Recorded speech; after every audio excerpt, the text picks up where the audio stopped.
Halo semuanya, selamat datang kembali bersama kelompok 2. Pada kesempatan kali ini, kami akan membahas materi mengenai analisis korelasi.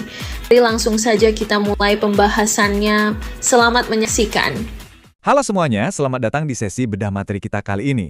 Pernah nggak sih kalian lagi asyik scrolling sosmed, terus ngelewatin sebuah postingan yang ngebandingin dua kejadian yang kelihatannya kok selalu muncul barengan? Terus, di kolom komentarnya banyak banget yang langsung heboh dan bilang, wah pasti kejadian yang satu ini nih yang nyebabin kejadian lainnya. Valid no debat. Padahal belum tentu loh. Nah, ilmu mencocok-cocokkan alias cocok logi level dewa kayak gini sering banget bikin kita tersesat. Makanya, hari ini kita bakal membongkar tuntas rahasia di balik data. Kita akan bedah bareng-bareng gimana sih caranya menemukan pola yang beneran logis dan bukan sekedar kebetulan. Kita bakal bikin konsep statistik ini jadi jauh lebih santai, gampang dicerna, dan pastinya bikin kalian gak gampang kena gocek hoax atau manipulasi data di internet. Udah siap? Oke, mari kita mulai deep dive kita dengan satu pertanyaan yang lumayan bikin mikir. Coba kalian bayangin skenario ini. Ini tuh paradoks klasik yang super terkenal di dunia statistik. Datanya menunjukkan fakta yang aneh banget. Setiap kali angka penjualan es krim di daerah pantai itu melonjak tajam, jumlah insiden serangan hiu ke manusia juga tiba-tiba ikutan naik secara drastis. Kalau kita cuma lihat angka mentahnya aja, pertanyaannya jadi begini. Apakah makan es krim tiba-tiba bikin hiu di lautan jadi lebih agresif dan pengen gigit manusia? Atau hiunya kecium bau es krim stroberi dari kejauhan? Kedengarannya konyol banget kan? Nggak masuk akal. Tapi anehnya, secara data mentah, kedua hal ini emang konsisten bergerak berbarengan. Terus apa dong yang sebenarnya terjadi di balik angka-angka aneh ini? Nah, disinilah letak jebakan Batman-nya. Tolong ingat baik-baik aturan emas ini. Korelasi itu mutlak dan benar-benar tidak sama dengan kausalitas. Artinya, cuma karena dua hal terjadi barengan, bukan berarti yang satu adalah penyebab dari yang lain. Penjahat sebenarnya di balik drama es krim dan hiu ini adalah sebuah variabel tersembunyi yang luput dari perhatian kita. Apa itu? Cuaca terik di musim panas. Coba deh dipikir pakai logika. Saat cuaca lagi panas-panasnya, wajar banget dong orang berbondong-bondong jajan es krim. Dan di saat yang persis sama, karena saking panasnya, orang-orang juga jadi lebih banyak yang milih buat berenang ke laut. Nah, karena jumlah manusia di laut makin padat, otomatis peluang atau risiko mereka berpapasan dengan hiu ya jadi makin besar. Jadi poin krusial yang harus banget kita pegang. Hubungan yang terjadi bersamaan itu nggak selalu berarti hubungan sebab akibat. Untuk ngebongkar hal-hal menjebak kayak tadilah, kita butuh banget yang namanya analisis korelasi. Daripada kita pusing baca definisi textbook yang kaku dan bikin ngantuk, intinya simpel aja. Analisis korelasi ini ibarat alat detektif andalan kita supaya nggak gampang kemakan cocok logi. Ini adalah sebuah metode yang super sistematis buat ngecek, hey, apakah si variabel A ini emang beneran punya hubungan yang nyata sama variabel B? Dan kalaupun ternyata mereka punya ikatan, pertanyaan selanjutnya adalah, seberapa erat sih sebenarnya hubungan mereka berdua itu? Sekali lagi, garis bawahi bagian ini ya. Di sini kita nggak lagi nyari tahu siapa yang nyebabin siapa. Kita murni cuma bertugas sebagai pengamat yang lihat pola koneksi dan seberapa nempelnya mereka di dalam sekumpulan data. Kalau sebagai detektif data, kita udah berhasil ngebuktian kalau dua variabel ini emang punya hubungan. Pertanyaan otomatis yang bakal muncul di kepala kita adalah, kemana sih arah pergerakannya? Menentukan arah ini fundamental banget teman-teman. Kenapa? Karena data itu sebetulnya hidup. Mereka seolah-olah bercerita dan ngasih clue ke kita lewat pola pergerakannya. Jadi biar nggak cuma ngawang-ngawang, mari kita masuk lebih dalam buat ngeliat gimana aja sih framework arah hubungan data ini bekerja. Secara garis besarnya, cuma ada dua arah utama yang bisa diambil sama data kita. Yang pertama, ada yang namanya korelasi positif. Dan yang kedua, korelasi negatif. Konsep logikanya benar-benar gampang banget buat diingat. Korelasi positif itu ibarat dua sahabat karib yang sehati banget. Kalau variabel yang satu nilainya lagi naik, variabel temannya ikutan naik. Kalau yang satu lagi sedih, alias nilainya turun, temannya juga ikutan turun. Pokoknya mereka selalu kompak bergerak searah bareng-bareng. Nah, kalau korelasi negatif, itu kebalikannya. Cara kerjanya persis kayak papan jungkat-jungkit yang ada di taman bermain. Mereka bergeraknya saling berlawanan arah. Pas satu variabel lagi asik merangkak naik ke atas, variabel yang satunya justru merosot turun ke bawah. Biar kalian langsung paham dan kebayang, kita pakai contoh korelasi positif di kehidupan sehari-hari aja. Contoh pertama, motivasi belajar dan prestasi akademik. Ini udah rahasia umum lah ya. Semakin tinggi motivasi yang kamu kumpulin buat belajar, biasanya semakin tinggi juga dong nilai rapor atau IPK kamu. Mereka berdua jalan searah. Terus coba bayangin situasi pas lagi musim hujan lebat, alias intensitas hujan tinggi. Kira-kira gimana nasib penjualan es buah atau sup buah yang dingin-dingin? Pasti ikutan naik. Tunggu, kebalik. Harusnya penjualan minuman hangat yang naik. Nah, kalau hujan deras, penjualan es atau sup buah justru biasanya akan turun. Berarti hujan tinggi berarti penjualan es turun. Tapi kalau kita bicara soal ekonomi nih, contoh positifnya adalah nilai tukar dolar AS sama harga emas 24 karat. Di pasar dunia, pas nilai dolar lagi meroket naik tinggi, biasanya grafik harga emas ikutan melesat tajam ke atas. Peningkatan di satu sisi bikin peningkatan juga di sisi lainnya. Sekarang, mari kita bandingin sama contoh korelasi negatif. Masih ingat kan sama analogi jungkat-jungkit tadi? Contoh yang pasti relate banget sama kita semua adalah durasi pandemi corona kemarin sama tingkat motivasi belajar siswa. Sadar nggak sih, semakin lama pandeminya berlangsung, dari bulan ke bulan, tingkat motivasi belajar kita waktu itu malah makin anjlok ke bawah. Karena bosan di rumah terus? Nah, itu dia.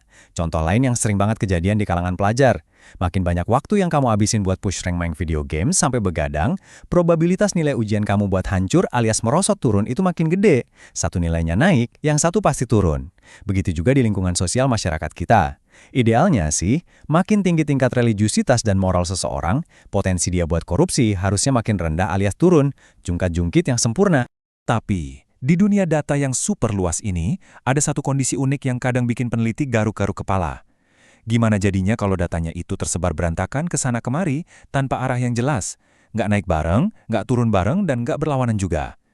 Di dalam statistik, kondisi acak ini kita sebut sebagai korelasi nol. Ini adalah fenomena alami yang terjadi ketika dua variabel benar-benar nggak punya koneksi yang nyambung secara logika. Murni random aja. Ibaratnya gini, kamu maksa pengen nyari hubungan antara ukuran sepatu seseorang dengan tingkat IQ atau kecerdasannya. Ya jelas nggak nyambung kan? Mau ukuran sepatunya 38K, 42K, atau segede 45 sekalipun, tingkat kepintaran seseorang sama sekali nggak dipengaruhi oleh itu. Datanya kalau divisualisasikan cuma bakal jadi titik-titik acak yang nggak ngebentuk pola garis apa-apa. Oke, sampai di titik ini saya yakin kalian udah khatam soal apa itu korelasi dan kemana aja arah pergerakannya.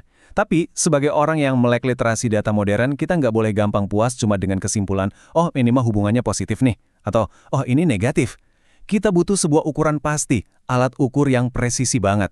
Jadi pertanyaan logis berikutnya yang wajib kita temukan jawabannya sekarang adalah, seberapa kuat sih ikatan hubungan itu sebenarnya? Buat ngejawab rasa penasaran tentang kekuatan ikatan tadi, kita harus kenalan dulu sama bintang utama kita di dunia analisis korelasi. Namanya, koefisien korelasi. Di kalangan anak statistik, istilah ini tuh udah ikonik banget dan selalu disimbolkan pakai huruf R kecil. Jadi kalau kalian ketemu huruf R kecil ini, jangan bingung. Singkatnya, si R ini adalah alat ukur matematis yang paling mutlak. Dia bertugas buat ngasih kita angka pasti seberapa erat sih tangan kedua variabel ini saling berpegangan. Cuma dari angka sakti inilah, kita nanti bisa nilai secara objektif, apakah mereka ini cuma sekedar teman kenalan numpang lewat, atau benar-benar soulmate yang terikat kuat. Satu fakta yang paling gampang, tapi paling penting buat kalian ingat dari nilai R ini adalah rentang nilainya itu benar-benar dikunci rapat. Si R ini nggak bisa jalan-jalan jauh. Dia cuma diizinkan bergerak dari batas paling bawah, yaitu angka -1, sampai mentok di batas paling atas, yaitu angka 1 positif. Udah, itu aja ringnya. Jadi, kalau misalnya suatu hari kalian lagi iseng ngerjain tugas, ngitung data, terus tiba-tiba hasil R kalian keluarnya angka 2, atau mungkin malah -5, nah itu alarm bahaya. Berarti ada yang salah mutlak sama software atau cara ngitung kalian. Ingat selalu hukum asalnya, rentangnya eksklusif cuma ada di antara -1 sampai 1, nggak bisa nawar. Terus, apa arti dari angka di ujung-ujung batas tadi? Di kedua ujung ekstrem itu, yaitu angka +1 dan -1, keduanya sama-sama duduk di singgasana tertinggi. Keduanya melambangkan level hubungan yang benar-benar paling kuat, paling sempurna tanpa celah. Angka +1 itu berarti hubungan positif yang sempurna, artinya kedua variabel naik turun dengan ritme barengan yang 100% sama persis. Sementara -1 itu berarti hubungan negatif yang sempurna, pergerakan ala jungkat-jungkit yang juga tanpa cacat. Nah, satu poin super krusial yang mau saya tekankan banget di sini, tolong jangan salah sangka. Tanda minus di situ murni cuma berfungsi sebagai penunjuk arah lalu lintas aja. Tanda minus sama sekali bukan berarti hubungannya itu lemah. Sekali lagi, minus itu cuma ngasih tahu, oh arahnya berlawanan, dan plus ngasih tahu, oh arahnya sama. Kekuatannya sama-sama sempurna. Nah, buat mastiin konsep penting tadi benar-benar nempel di kepala kalian, mari kita tes sedikit pakai asa otak singkat. Pertanyaan simpel ini tuh sering banget loh jadi jebakan Batman buat pemula yang baru pertama kali megang data. Coba bayangin, kalian dapat dua hasil laporan riset yang beda. Laporan riset pertama nunjukin nilai R-nya itu positif 0,75. Terus laporan riset yang kedua nunjukin nilai R sebesar -0,85. Menurut intuisi dan pemahaman kalian sekarang, dari dua angka tadi, mana sih yang punya ikatan hubungan jauh lebih kuat? Coba saya kasih waktu sejenak buat kalian mikir. Udah nemu jawabannya? Dan jawaban yang benar adalah Minus 0,85 itu terbukti lebih kuat. Keren banget kalau tebakan kalian barusan benar. Loh, kok bisa gitu? Bukannya di pelajaran matematika SD, angka positif itu udah pasti selalu lebih besar dari angka minus ya? Eits, tunggu dulu. Di dalam kamus bahasa statistik korelasi, aturannya beda. Kalau kita mau ngukur seberapa kuat suatu hubungan, kita cukup lihat nilai mutlaknya aja. Abaikan dulu tanda plus minusnya. Secara ukuran asli, 0,85 itu jelas menang dan lebih besar dari 0,75 kan? Nah, tanda minus di depan angka itu cuma sekedar stiker indikator yang ngasih tahu kita, halo, variabel-variabel ini bergeraknya berlawanan arah loh, itu aja. Jadi, mulai sekarang, jangan sampai gampang tertipu sama si tanda minus ya. Oke, sampai sini berarti kalian udah lulus paham cara kerja tanda positif dan negatif. Mantap. Tapi masalahnya belum selesai. Gimana dengan deretan angka-angka desimal di belakang koma itu? Kan nggak semua data bakal ngasilin angka sempurna 1 atau minus 1. Kalau di lapangan, misalnya kita dapat hasil R itu 0,45 atau katakanlah 0,80. Terus kita harus nyebut itu apa? Apakah itu kuat, lemah, atau biasa aja? Nah, biar penafsirannya objektif dan kita nggak cuma asal tebak-tebak buah manggis pakai feeling, para peneliti jagoan udah nyiapin patokan kriteria khusus buat ngebeda angka-angka desimal ini. Mari kita pelan-pelan mendedah sebuah tabel kriteria dari Profesor Sugiono. Kriteria ini tuh udah kayak standar emas alias SOP yang sering banget dipakai di dunia akademik kita. Gini cara bacanya. Kalau hasil hitungan R kalian jatuh di angka 0 yang mentok sampai mentok ke angka 0, belasan, tepatnya sebelum 0,2, itu langsung aja dilabeli sebagai hubungan yang sangat lemah. Kalau nilainya naik dikit ke kisaran 0,20 aran sampai nyaris 0,40, itu kita sebut lemah. Terus bergerak agak ke area tengah nih, dari 0,40 sampai hampir 0,60, kita mendefinisikannya sebagai hubungan yang sedang alias biasa aja.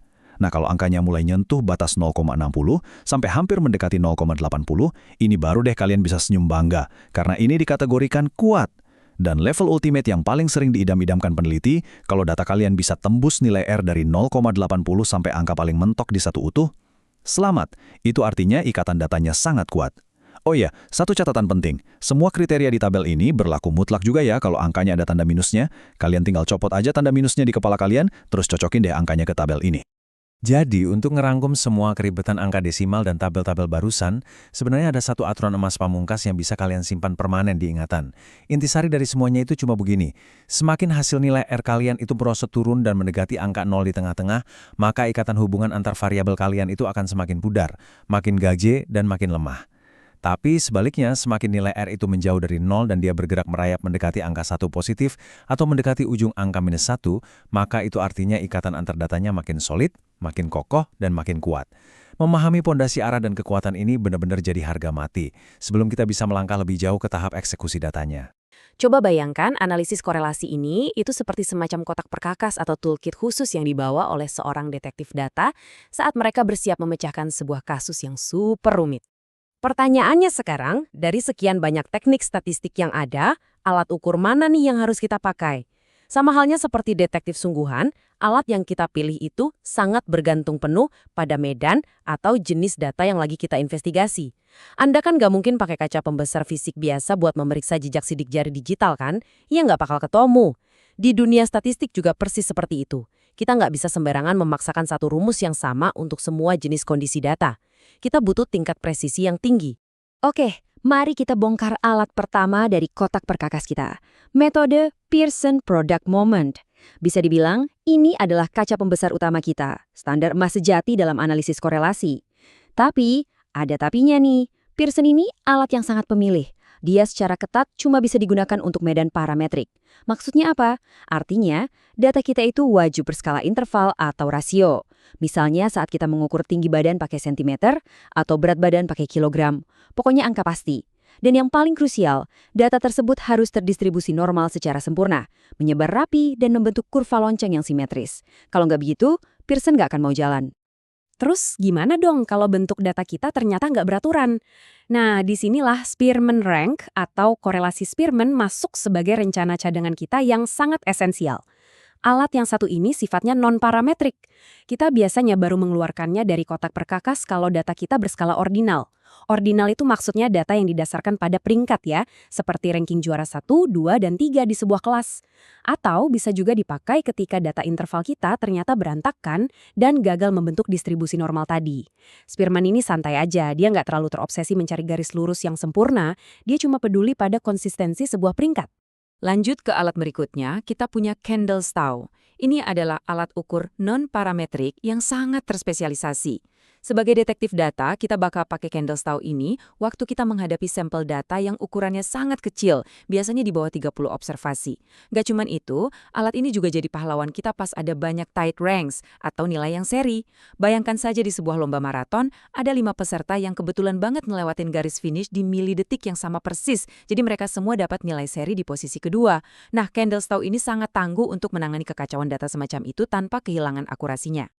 Kemudian kita juga punya spesialis untuk situasi persilangan, namanya korelasi poin biserial. Korelasi jenis ini dirancang sangat spesifik buat skenario yang cukup rumit, di mana satu variabel itu sifatnya kontinu, seperti nilai ujian matematika yang rentangnya bisa bervariasi banget dari angka 0 sampai 100. Dan variabel pasangannya secara ketat bersifat dikotomis atau biner. Biner itu artinya variabel kedua ini cuma punya 2 kategori mutlak, gak ada opsi titik tengahnya. Contohnya kayak jenis kelamin, laki-laki atau perempuan, status lulus atau tidak lulus, atau jawaban setuju dan tidak setuju.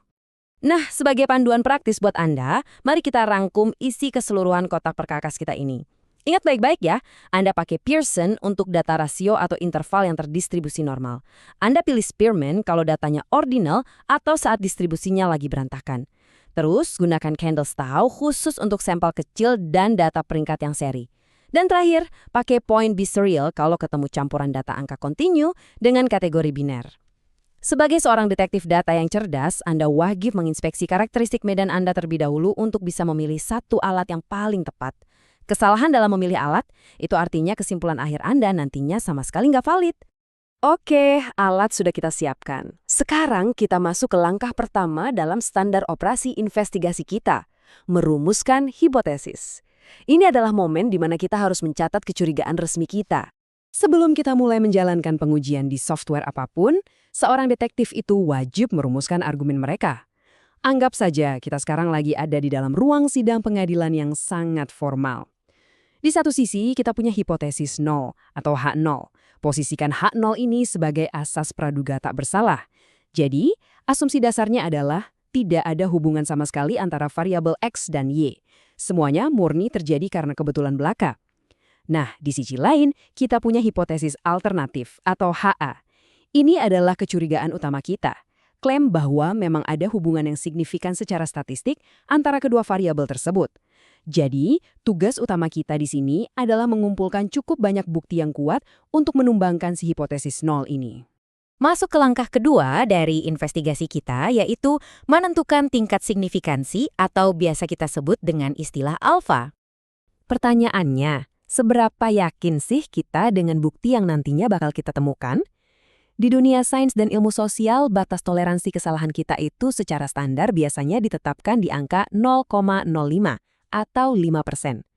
Menetapkan alfa di 5% itu artinya, kita secara sadar mengambil 5% resiko untuk menangkap tersangka yang salah. Iya, maksudnya ada probabilitas sebesar 5% bahwa kita keliru saat menyatakan ada hubungan dan menolak hipotesis 0, padahal aslinya di dunia nyata benar-benar nggak ada hubungan sama sekali di antara data tersebut. Ini adalah batas toleransi kewajaran yang bisa diterima secara luas di ranah akademis.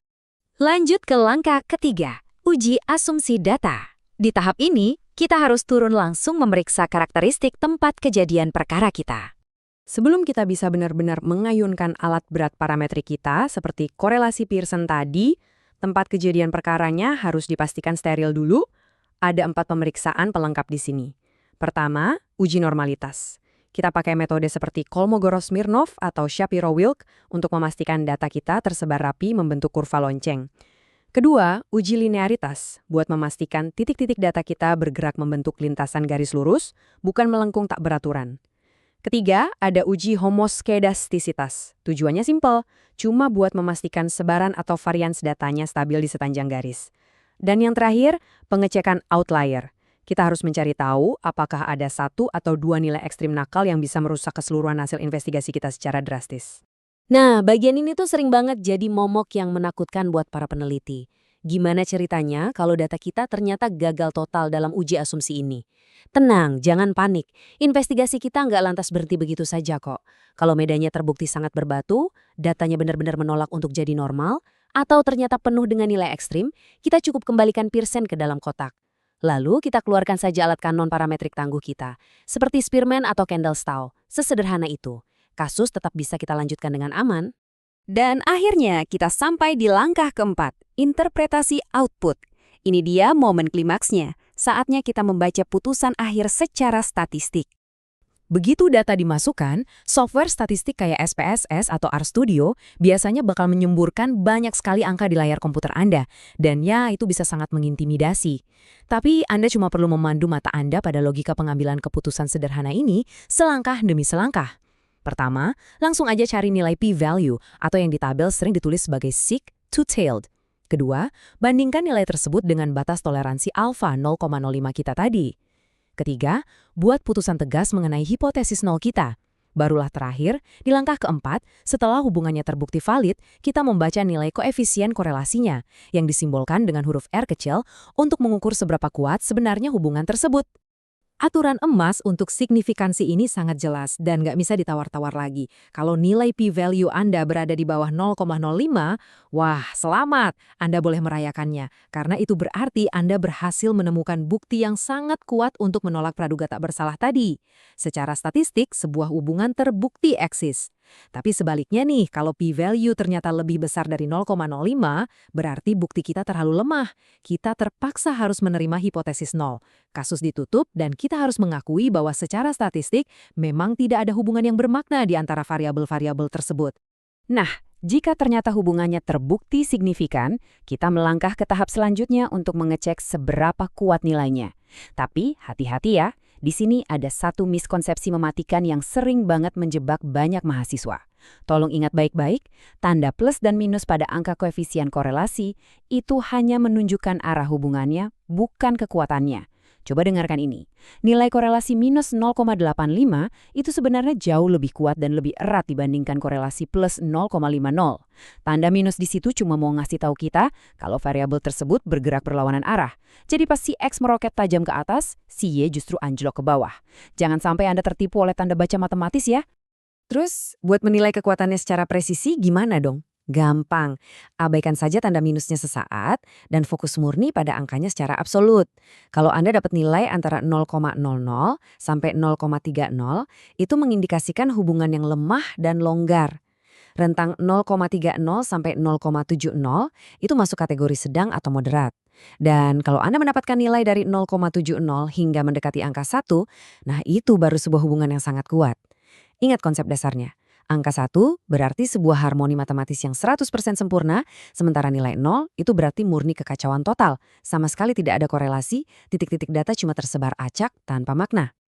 Oh ya, saya ada satu trik praktis ala profesional nih buat Anda. Software seperti SPSS itu sebenarnya baik hati banget, karena mereka sering ngasih kita semacam cheat code visual buat mempercepat proses baca data.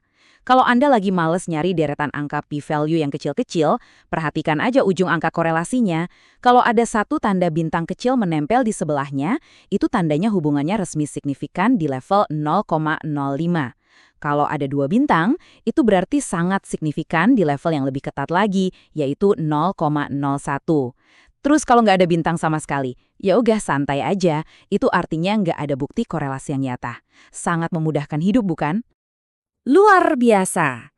Jadi, kita sudah berhasil mengeksekusi semua prosedur ini dengan tingkat presisi yang tinggi, dan kita sukses membuktikan dengan valid bahwa variabel X dan Y itu memang saling berkaitan erat. Bukti statistiknya solid, sah, dan gak terbantahkan. Sempurna. Tapi, tunggu dulu. Sebelum kita buru-buru mengemasi dokumen dan menutup investigasi ini selamanya, ternyata ada sebuah jebakan mematikan yang menunggu. Sebuah ilusi ilmiah yang selalu siap sedia menelan para detektif data yang terlalu cepat berpuas diri. Gini, okelah kita sekarang tahu secara pasti kalau X dan Y itu bergerak bersamaan. Secara matematis, mereka memang bagaikan menari di dalam ritme yang sama. Tapi pertanyaannya, apakah variabel X yang secara langsung menyebabkan si Y itu berubah? Ataukah justru variabel Y yang memicu X? Atau jangan-jangan ada variabel gaib ketiga yang selama ini secara rahasia mengendalikan mereka berdua dari balik bayangan? Ingat terus aturan paling fundamental ini. Korelasi hanyalah tanda bahwa ada sebuah hubungan, bukan bukti adanya sebab akibat. Sebuah korelasi yang kuat, itu barulah babak membuka dari misteri kausalitas yang sesungguhnya. Sekian pembahasan materi mengenai analisis korelasi dari kelompok 2. Semoga apa yang kami sampaikan dapat bermanfaat. Terima kasih dan sampai jumpa.